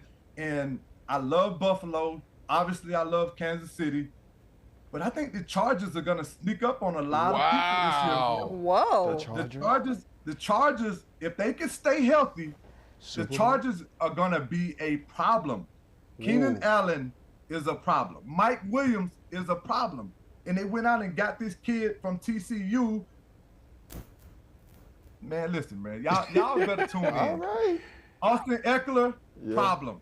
No, he is. Justin Herbert, problem. Yeah. They just got to put it all together as a group, man. What's up, Yeah, man? because they got a defense. They got a line. They definitely got a front seven. Wow. Yeah. That's a take. That is interesting. If they can keep Jackson healthy in that secondary, Right, him too. it's gonna be a problem, man. I'm telling y'all. Listen, I said it here first. It could literally be the Chargers versus the Eagles in the Super Bowl. Okay. Listen, Wow. that was big. We That love was. you, bro. We appreciate you. We'll see you soon, man. We appreciate your Man, time. Good luck too, to your man. son Appreciate tonight, the opening opportunity. night, sophomore year. Yes, sir. Kicking it off. Let's go. All right, boss. Thanks for joining us. Appreciate it. Man. That was a dope one. Chargers. I know. That was a hot take That's right not there. where I thought he was going to go. It was not at all. I mean, there's so many teams I thought we probably would have said first. He didn't even say the Chiefs. No, he did. He said, I like Buffalo. I love the Chiefs, Yeah? you know, but then I got to go here. Okay. But yeah, in the AFC, no Jets. He ain't right with the Jets. Yeah, he didn't even bring that up. Yeah. He also didn't mention the Dolphins. So. I know. She loved throwing shots at the Dolphins. He didn't mention the Cowboys. I mean, he was wrong. Yeah, but, yeah, you know, right, it's right, fine. right. Give You him a know, little it's all boo. good. What was your favorite part of the interview? You know, for me, and I'll start it off, like to me, just connecting. You know what I mean? Like whenever you get an opportunity to fraternize with some of your guys, like it's just, you can talk about anything, right? So like, he's just a man's man. He's just an awesome guy. He's a true leader. And he's been through a lot in his life. You know, this was a guy that almost, I wouldn't say walked away from the game, probably almost pulled away from the game. Remember, he had 3 ACL surgeries. Yeah, 3. Yeah. 3. That's a lot. Yeah. And came back and became an all-pro, Yeah. Pro Bowler year after year after year.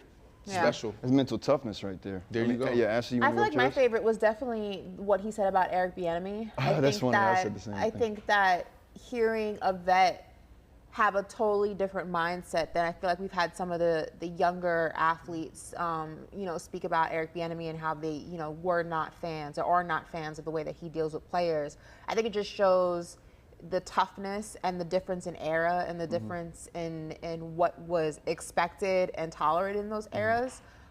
So it definitely makes you look at players who come from this era, this generation, who are pro Eric Bieniemy, pro how he deals with players, and it makes you realize that some guys are just wired with that old school mentality. And hearing a player, you know, like Thomas say that, listen, that's what you want. He did it to me too, but guess what?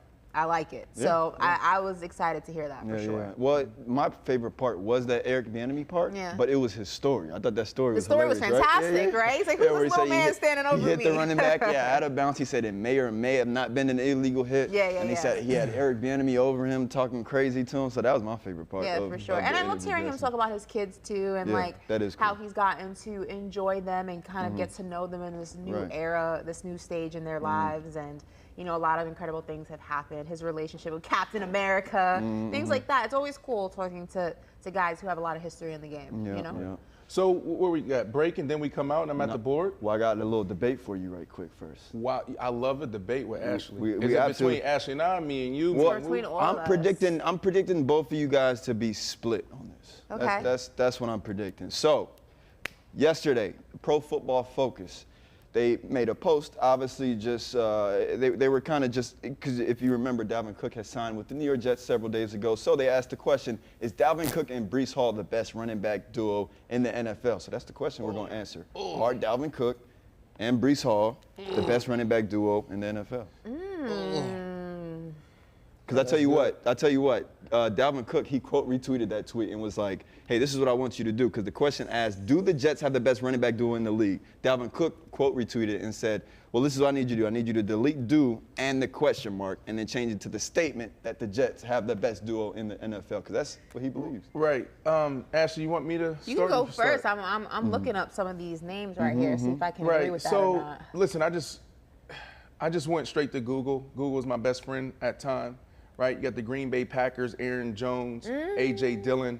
At 2, you San Francisco 49ers, Christian McCaffrey and Elijah Mitchell. Philadelphia Eagles at 3. We just heard the OG TD talk about DeAndre Swift being there and Rashad Penny. When I was in Seattle, it was my last cup of tea, my last year in the NFL. We drafted him as our #1 overall pick. If Duke can stay healthy, he definitely is a home run hitter. At 4, Atlanta Falcons, Bijan Robinson and Tyler Aguilar. I'm not familiar with him. And then at 5, Detroit Lions. 6, the New Orleans Saints, Alvin Kamara and Jamal Williams. Remember, Jamal Williams was at Detroit. Then he made his way to New Orleans this year, and he's having a really good camp. Seattle Seahawks at 7, Miami Dolphins at 8. They have a couple guys that's popping off film right now that they really like. I think that's why they didn't go out there and pursue our guy Dalvin Cook aggressively, because they have a couple guys that is fitting in nicely. Baltimore Ravens and then the Kansas City Chiefs. I'll say this, man, are they the best? Dalvin Cook, jeez. Look, I like New Orleans Saints. I'm a big Alvin Kamara fan. I like Jamal Williams. I would say if they're not 1, they're 2. Right? Brees Hall. Yeah. So who do you have at 1 though?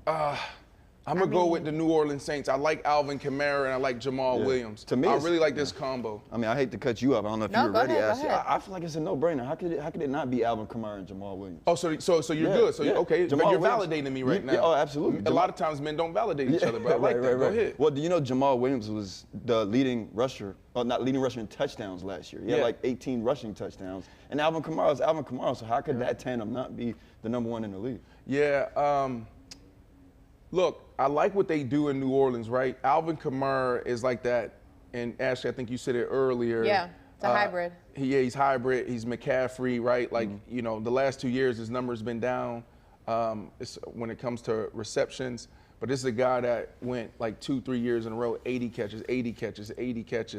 I'm almost positive it was 3 years in a row, and then he got the big contract, and in the last couple of years, anywhere from 40, 60 catches. So they've always been a guy, they've always had a system where they lean on Alvin to be that hybrid, and then you have a running back old school, right? Ingram, they tried our guy, I forget the last 2 years who they've been rocking with, and then now Jamal Williams. So look, Dalvin and Hall, it's going to be interesting. But I'm going to rock with New Orleans Saints right now. Ashley, who you got? I'm not mad at the Saints. I think we do have to go ahead, though, and mention Aaron Jones and A.J. Dillon. I mean, especially with Jordan Love, you know, going into the situation, not really having much experience at the quarterback position. That run game is going to be huge for the Green Bay Packers. I mean, looking at their numbers from last year, they combined it almost 2,500 total yards from the scrimmage last season. Jones specifically had 59. He snagged 59 of his 72 targets for almost 400 yards and 5 touchdowns. I mean, I think it's safe to say that they are definitely a 1-2 punch. I mean, Dillon's had 7 touchdowns on the ground. It's going to be interesting to see how they can go ahead and maintain. I mean, I don't think it's going to be hard for them to maintain that. Like I said, with Jordan Love not really familiar with leading the Green Bay Packers at the QB1 position. I'm not mad at Alvin Kamara, but I definitely don't think we can't forget these guys. I mean, last year wasn't a fluke, for sure. Yeah, no, for sure. It's going to be interesting. Raheem Mostert, Jeff Wilson. Fins up, boy. Fins up. Y'all boys going to do work next year. All right, well, listen, we're actually going to go to break. When we come back, we're going to go to Brandon's top 5 rookies to watch. That's going to be interesting, so stay tuned for that. We'll be right back. I was on the beach all weekend interviewing people for this segment. No, he wasn't. A lot of work. I always knew exactly what I wanted to do. So you're going to get told no a lot. Wow. Sometimes it's not even going to be no. It's like, we're not even listening to this. Like, this is not even an option for you. Yeah, like, this is not even an option for you. You're not good enough. We don't do that. The opportunity's not there. You don't know how hard this is. I've been literally told I don't know how hard it is to do a daily show while I was working on a daily show. I'm like, you mean the show I currently work on? I don't know how hard it is to do that. The same meeting I'm in every day, the same wake up call, same time. How would I not know how hard it is to do the show I work on? You have to constantly reaffirm that you are good enough, that you belong there, and then always prove it. So I would just always say you gotta do twice the work to get half the opportunity. But that, to me, the mentality I've always had on it is that's just gonna make me better. So that's why I'm excellent. Because I had to be. I couldn't be average, I couldn't be okay, I couldn't be late, I couldn't complain, I couldn't say no. Now I do. Right. But you have to do that because you can't give people the opportunity to doubt you. So that, I think, is what the sacrifice is. It's a lot of pride sacrifice. You gotta eat a lot of you gotta listen to a lot of jokes. You gotta ignore little comments, little microaggressions. Listen, when I think of you, I think of a pioneer in the direct relationship between hip hop and sports. I mean, I go back to the Allen Iverson commercial, Reebok. I feel like that was the jumpstart of that relationship in terms of the business aspect. Obviously, hip hop artists were always rocking with athletes, and athletes were always rocking with hip hop artists, but it was the first time we saw it on the screen like that. It was the first time we saw it in a commercial revenue space. And now fast forward, you see Lil Baby and John Morant recreated that for beats. I mean, go back to that moment with AI. You said that AI, you know, brought the hood to basketball essentially. What was that like? I think me growing up, I played all sport. I played basketball, football, baseball.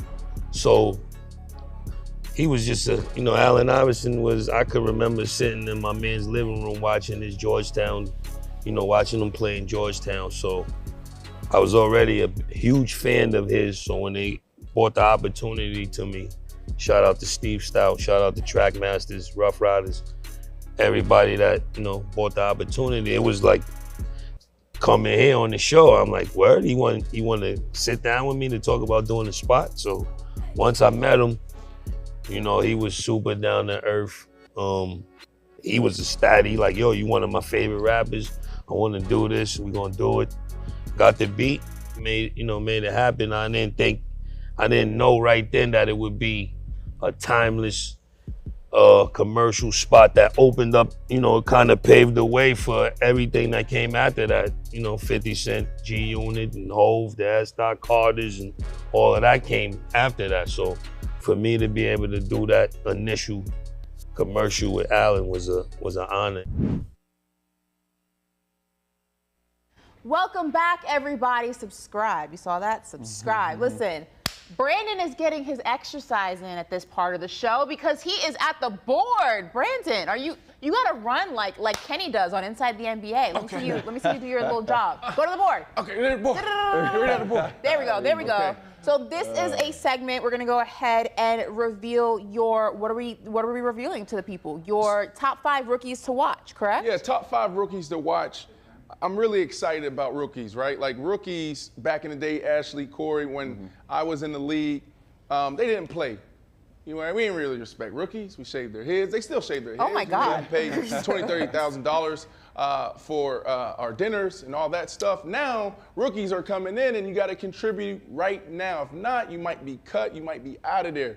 So all year, we're going to track rookies. And we're going to look at the top performing rookies every single week leading up to the Rookie of the Year. So I have a list of 5 rookies that's standing out right now. Some of you guys will say, well, that was predictable. And then there might be 1 or 2, Ashley, we're like, where did that come from? This is me spending all my entire weekend on South Beach, interviewing almost 5,000, a little over 5,000 people on their thoughts as well. Monday morning, I was even out there on South Beach. Yes. So it's not just me, but this is also fan votes. Is that where your tan came from? There you go. Yeah, that's my tan. Well, quick question before you get to your list. You talk about rookie dinners. How much did you ever spend when you were a rookie once upon a time? How much did they make you spend? Zero. Right here. How is that possible? They knew not to try. Look. 6'5", 230. Oh, dinner.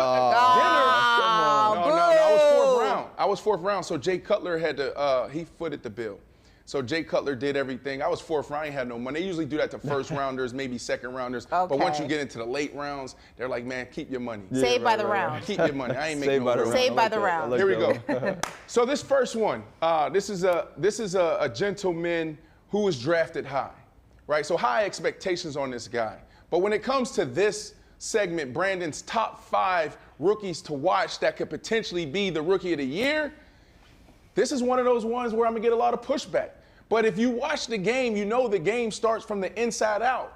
You know, the Bill Parcells of the world always say, we start in the trenches. We got to be able to run the ball. We got to be able to stop the run. We got to be able to block them up. It starts with the bigs, but why is there so much disrespect around the offensive lineman and defensive lineman, Corey and Ashley? We never talk about them when it comes to these big awards. MVP, it's the quarterback's award. When's the last time we seen, fact check for me, when's the last time we seen an MVP come from the trenches? No. When's the last time we seen a rookie of the year be an offensive lineman? I don't know. Can you tell me? I don't know. But right now in camp today, this guy, Peter, help me with his last name. Peter Skronowski. Peter, what? Stranowski. Big dude, Oh, you gonna make big me guy. mess up his name You now. can't get past him. He might be like the next Zach Martin, Ashley. Zach Martin playing, 9 years? 6 of them is all-pro years? This dude could potentially be a Hall of Famer. He might be in the same situation in 6 years, going to Rand and saying, Mr. General Manager. You know, Rand just got the general manager job down there, and they're doing a phenomenal job. And Tennessee is one of my black horses, my dark horses. I think Tennessee's going to have a phenomenal year. They're going to win the division.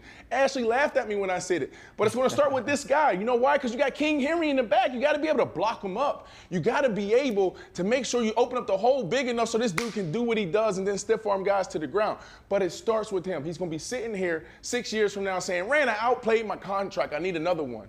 Okay? But I'm on Rand's side. I like what he's doing there. Number 4, can we stay in the trenches? Can we please stay in the trenches? Stay in the trenches. Okay? Corey, you talk about this guy. I do. You go ahead. Who's number 4? Oh, number 4 is Jalen Carter. This guy's a dog. This guy is a dog. I mean, he's already made it in his impression in the preseason already. He's just moving offensive linemen all over the place, right? So this is a guy, Thomas Davis just said it, Georgia Bulldog, they just come with a different mentality, right? Like, this dude is a monster. He's a monster. Listen, I cannot wait to see this dude on Sunday. Listen, I'm making a point right here. Every time we talk about football, we always talk about the wide receivers. The wide receivers are divas. They get everything. Forget the wide receivers, man. We got to start talking about the bigs, man. Without them, we are nothing. And nobody's going to vote for them. But I was on South Beach, right, this whole weekend, like I said earlier. And these dudes, out of the 5,000 people that voted, I think he had we got 225 for number 77. And we then got 600 votes for Jalen Carter. And then the third was who? The third was Zay Flowers. That boy from Broward. Zay Flowers right here. Come with me. It's beautiful. We got 1,000 votes for Zay Flowers, by the way. 1,000 votes for Zay Flowers, and I think that the chat and everybody watching, the people on the set, Ashley, my partners, and Corey, I think you guys would say that, you know, I'm not surprised. Absolutely not. I mean, nobody can cover this guy. Do we have any type of B-roll for them or not? If not, it's okay. But Zay Flowers, man, I really wanted to put him at 1. Yeah, I know this is tough. You can't guard him. You can't guard him. Look what he did in the joint practices. He ran a route. We call that, it's a back end line. We call it a return. So he was literally, they were doing rids and boom, he came off the ball, planted his left foot in the ground, stuck it again. Dude ran out the screen. You couldn't even find a defender anymore. Lamar Jackson just sitting there saying, oh my goodness, I may throw for 5,000 yards this year. I got OBJ over here. I got DK in the, JK in the back. And then I got this rookie, Zay Flowers. How are you going to stop me? So Zay Flowers is sitting here at 3 for Brandon's top 5 rookie watch list. Number 2, a guy that everybody's predicting to win Rookie of the Year, but he's at number 2. Before you reveal him, he got over 1,300 votes, people. 1,300 votes. How many did Zay get again? 1,000. So it's close. It was close. 1,300 votes for this guy on South Beach this weekend. Bijan Robinson. Bijan Robinson is what Ashley would say is a what running back, Ashley? Dual threat. Dual threat. She loves to say hybrid. She understands the running back position.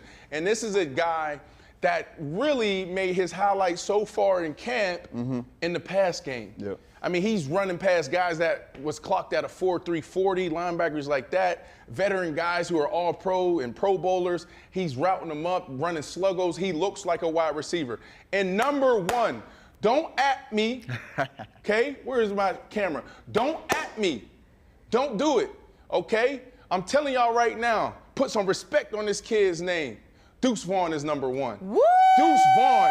Oh, yeah. Ashley don't believe me. Ashley, I'm telling you this kid, Deuce Vaughn. Well, when I told you, Deuce Vaughn may be RB1 in Dallas. Really? And I like everybody loved Tony Pollard. Tony Pollard deserves his deal. But this dude is special.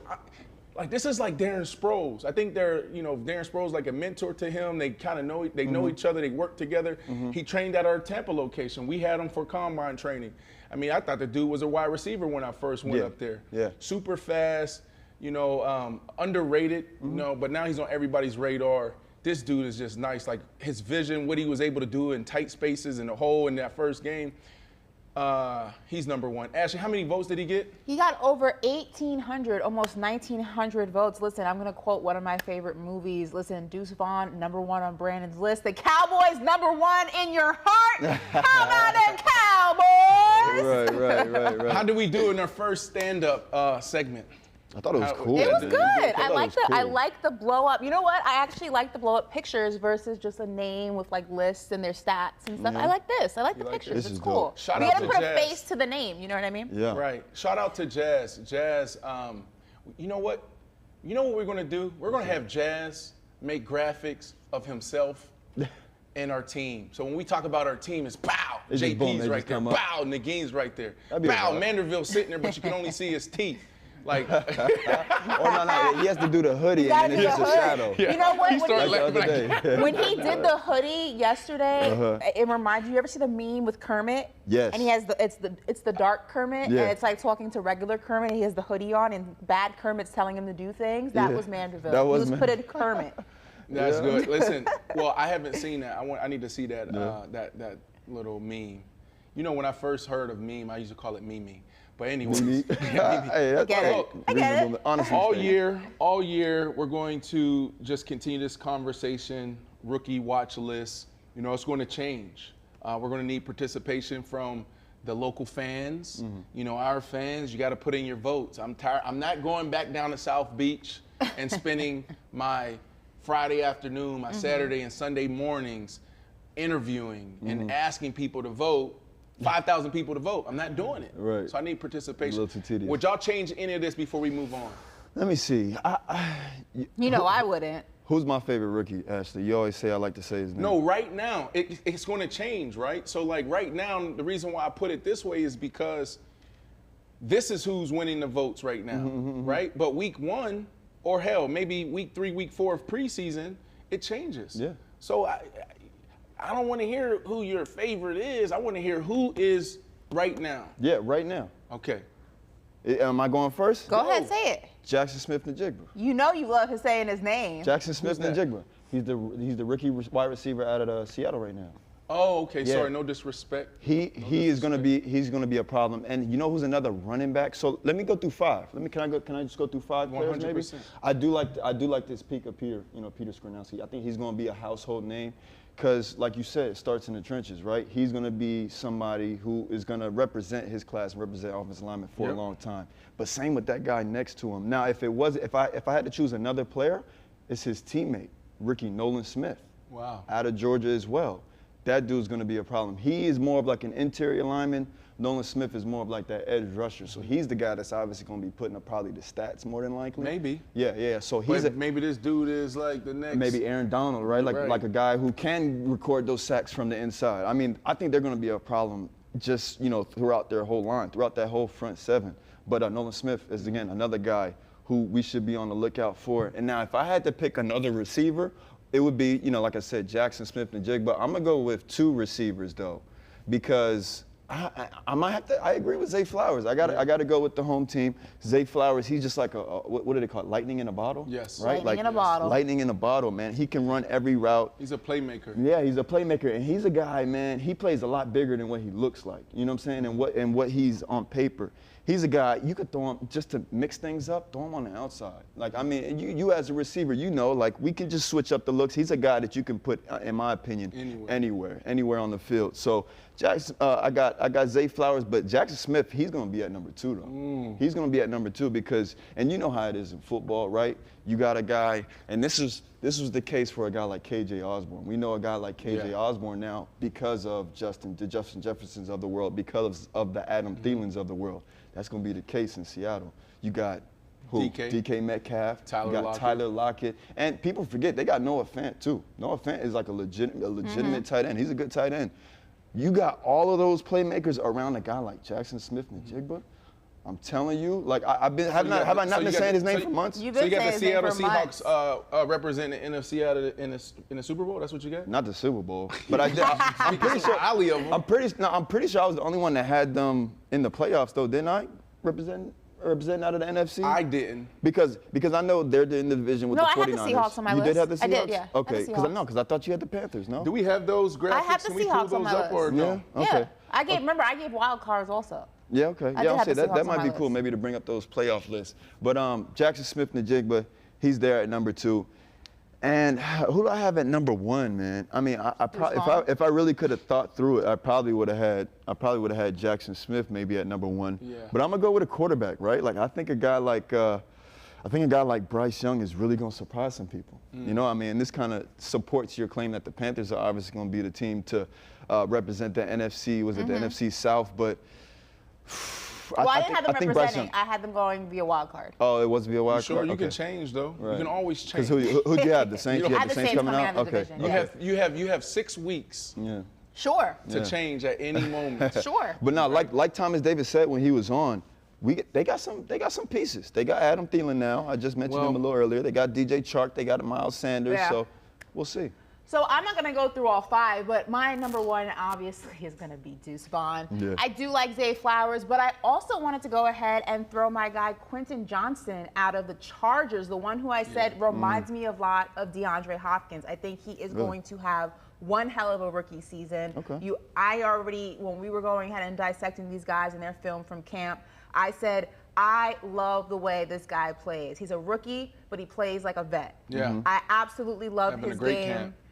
Great team, great organization, has a great quarterback. I'm really excited now. You guys know I'm not the biggest fan of their head coach. Yeah. So that's going to be the Brandon biggest. Staley is him. That's going to be the biggest question mark, Yeah. is if he can go ahead and make sure that he molds these guys and puts them in the position to go ahead and actually close out games and win games. But yeah, Quentin Johnston is an absolute he's going to be fun to watch. And like I said, it's just so impressive that he is a young guy, 21 years old, but watching him on the field, you would think he's been in the league for years. Yeah. Yeah, it's insane. Well, hopefully you guys enjoyed the show today. Enjoyed We got time. the stand-up. I know, but they enjoyed the stand-up segment today. I'm excited about adding new elements, some new furniture. It's going to be cool. It's going to be a fun ride. Absolutely. That's exactly what it's going to be. Absolutely. You wanna go ahead and let's see what's trending on the timeline since we have a few a few minutes left in the show. So Drewski is launching his own sports agency. He is expanding the athletic brand of his 4Lifers brand to help athletes grow on and off the field. Yes. He already has his first signee. Who? It's Gators Princely. I don't want to mess up his last name. Million as his first client. Okay. He's from obviously the University of Florida. Okay. So that is his first client. If I butchered that name, I am so sorry. What do you guys think of this? Drewski becoming in the sports agency game. My question is it real?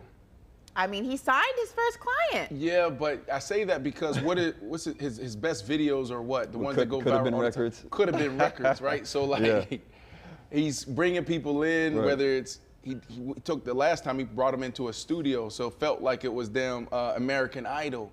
But he's been doing it on his phone, FaceTiming people, and so that's a skit. Yeah. Okay. What is this?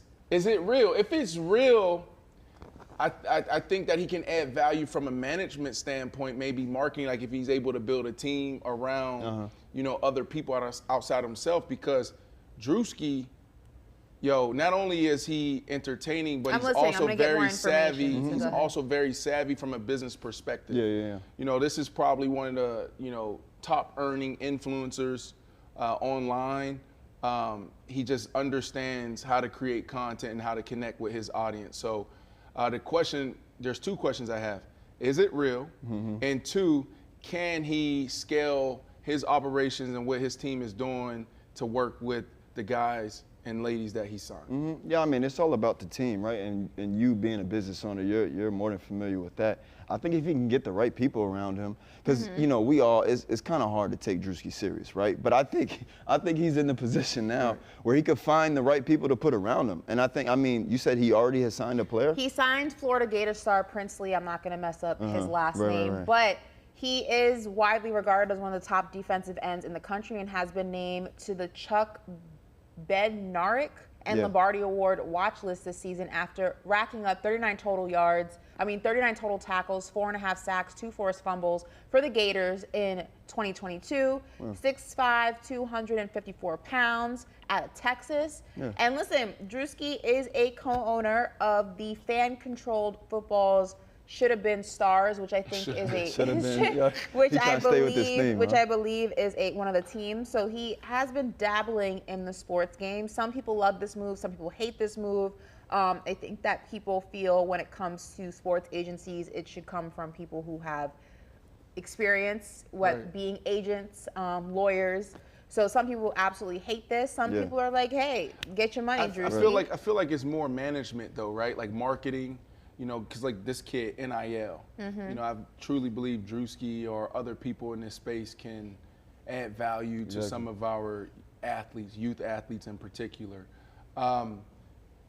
Did you guys get a chance to see the clip that went viral off of ESPN? Ryan Clark said that, you know, Justin Jefferson, what did he say? He said that George Pickens had more talent than Justin Jefferson. Is that what you were referring to? Yes. Yeah. Is there an argument there for Ryan? Is this real? Do you want to start? How you I'll let feel? the wide receivers take this one. Go ahead. I short and sweet. I disagree, but go ahead. Well, so it's like, do I see where he's coming from? Maybe, but I'm trying to make sense of it. So like, I guess let's just break it down. Right. Can he pinpoint the ball like Justin Jefferson can? Does he attack the ball like Justin Jefferson? Right. Answer's probably, yeah. You know, I think that's maybe something they'll have. Both in have common. great hands. Right, exactly. They have great hands and they attack the ball. But now let's really get into what makes a great receiver great. Like, does he have the route running ability that Justin Jefferson has? I would give Justin Jefferson an edge, but I would say that Kenny can be dynamic in route running. Yeah, and I think it's more so. It's not about Justin Jefferson. See, here's the thing, right? And this is a lot like Ocho, right? It's not what they do, it's how they do it. Right? Like, that's the thing with Justin Jefferson, even from warm-ups. Like, he comes out, he got like a grill in with different colors, the jewelry, the glasses. You know, we see this across the league, but it starts there for him. Like, his swagger. He plays the game with swagger. He runs routes with a lot of swagger. Justin Jefferson, you know, he just do things a little differently. But then you have a Kenny he's going to get open on those same routes, right? At the same clip, at the same rate. So it's just how they make it look. You saying Kenny? You are still referring to George? George, Pickens, yes. right? I'm sorry. Okay. Saying George. I was one. I'm like, who's yes, Kenny? We talking about Kenny Stills? He was a good receiver. I was a fan of his. Listen, we have a few minutes left in the show, so before we close out for the week, it is Thursday. Yesterday, we officially gave Brandon 24 hours to pick a new team. Andrew also had 24 hours to pick a new team if he wanted to go ahead and do so.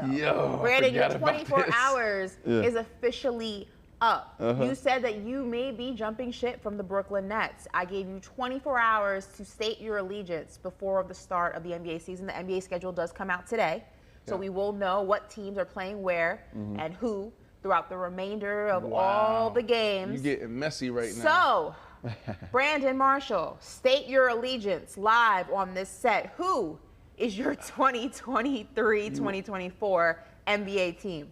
You weren't supposed to do this. I feel like I have a few more minutes. I gave you 24 hours. You said you needed 24 hours, and I gave that to you. So here we are. 24 hours on the clock is officially wrapped up. Who is your new squad? Who is your new squad? Pick one. All right, so this is what I'm gonna do. How much time do we have left? We got 2 minutes. So if I can drag this out, I can drag it out, and then I can buy myself some more time. Believe it or not, he we has have 7 minutes. We have 6 minutes. Yeah. Oh, Brandon, you have Yeah. plenty of time to Yeah, you got plenty of pick a time. new team. Okay, let me go to NBA.com. All right, let me pull up. Andrew, did you have 24 hours to standings, pick the your team. squad while Brandon looks his All up? right, so we got the Eastern Conference. Oh, okay. So Just checking. you're good. Okay, so Eastern Conference, the way it sits right now, Brooklyn, right? Made that decision before KD, Kyrie, and James Harden came. You made it when Jay-Z bought stake. You didn't? No. I thought it was the Jay-Z connection. No, played in New York, lived in Brooklyn, Dumbo. You played in Jersey. Go 1 ahead. Main Street, and Barclays Center was there. Jay-Z already made that deal, that purchase. And it was like, this is going to be home. My kids are going to be from Brooklyn, right? And so it was more so for them and the experience there. I love what they did after the trade deadline last year, right? You lose KD, you lose Kyrie. I'm listening. I'm here for You it. lose KD, you lose Kyrie, and they still go out there and perform. They make the playoffs. They got So swept. that was promising. New York Knicks, like I wouldn't be mad at being a New York Knicks fan. You know, I love stories. I think that they will get it done before our lifetime. So how awesome would that be? So shady. It's not. That was so shady. We'll get it done before our Seriously, lifetime. but like, why would, think about it right now. I can pick any team in the NBA right now. Y'all giving me that pass, okay? Why would I pick the New York Knicks? Why wouldn't you pick the New York Knicks? Because they're not winners. They couldn't beat the Heat. They're not winners. Corey, let's not get into an argument in the last 6 minutes of this show. But I truly believe, right, like, you know, they're one move away. Just one move away. The Knicks are. And right? that would be a beautiful thing, sitting there next to Spike Lee, like, yeah, what's up, Ashley? He sitting right beside me, too. And it's like, yeah, well, I've been here. But I ain't going to go with the Knicks. You know what I'm going to do? And then if you go to the Western Conference, Phoenix, I can't relate to the city. LA, that's not my vibe, but I love LA. I love going 2 or 3 days here and there. Dallas Mavericks, you know, I don't see anything in the West. So what I'm going to do here is I'm going to be teamless. I have decided to be teamless. I'm just going to go with players, okay? Pittsburgh, and it's fair, right? Like, I grew up in Pittsburgh, and we don't have a team there. So back in the day, who ran the NBA? It was Michael Jordan. So I was a big Michael Jordan fan, a Chicago Bulls fan. He's no longer there, okay? I don't have a team. Pittsburgh doesn't have an NBA team. When they do, I'll rock with that team. I don't know if they'll ever bring an expansion team there. Can I ask you something? I cannot give you that pass to be teamless because you were a Bulls fan. Yeah. Even though you were from Pittsburgh. You were a Everybody Nets fan. was. You were, Yeah. I wasn't. You were a Nets fan, even though you're not from Brooklyn. You picked them. So I need you to pick a team. You say it all the time, I'm a Spider Mitchell fan. I'm a Spider Mitchell fan. I love me some Donovan Mitchell. Go ahead and pick the Cavs then. No, he ain't Stan. Donovan Mitchell might be in New York in a year. I might give you a new honestly pass speaking. to change your team, maybe. I don't know. But you got to pick an allegiance for the look, upcoming NBA season. I can't let you be teamless. You got to pick one. But this is my thing, though, Brandon. Like, how long have you lived here in South Florida? Like, haven't you lived here in South Florida for almost close to like 15 years or something like that? I mean, You should already know where I'm going. You should already know where I'm going. South Florida's been headquarters. Has it? Yeah, because in 2011, when I was traded to the Dolphins, bought a house here, and then obviously I spent more time in Chicago or New York or wherever I was playing ball. I was only here every offseason for like 2.5, 3 months, right? So now over the last couple of years, I've been here more. It is Yeah. You know what? I'll pick the Brandon, Miami Dolphins as my interim. is screaming join the at you bandwagon. to pick a saying? team. Join They're the saying bandwagon. pick a team, pick a team, pick a team. So they're not letting you go teamless either. I'm gonna do Miami The Heat Heat? as my interim. The team. interim? So Yeah, my interim. Miami Heat is a team you were rocking with for the upcoming NBA season.